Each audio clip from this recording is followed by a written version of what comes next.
এখানে কিছু বাইম মাছ কেটে ধুয়ে সুন্দর করে লবণ দিয়ে হলুদ দিয়ে মাখিয়ে রেখেছি। এগুলা রান্না করব হচ্ছে চিকন করে আলু কেটে নিয়েছি, আর সেই সঙ্গে পেঁয়াজ কুচি আর কাঁচা ঝাল। বাটা মশলা হিসাবে দিচ্ছি এখানে পেঁয়াজ বাটা, রসুন বাটা আর জিরা বাটা, সঙ্গে দিয়ে দিচ্ছি হলুদ, স্বাদ মতো লবণ। এখন সবগুলো উপকরণ একসঙ্গে মিক্সড করে নিব।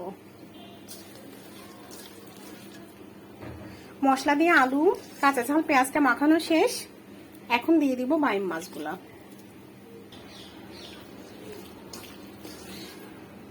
এখন দিয়ে দিব খানিকটা পানি।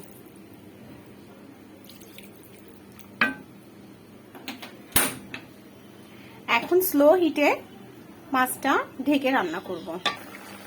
এখন দিয়ে দিব একদম ফ্রেশ কিছু ধনেপাতা।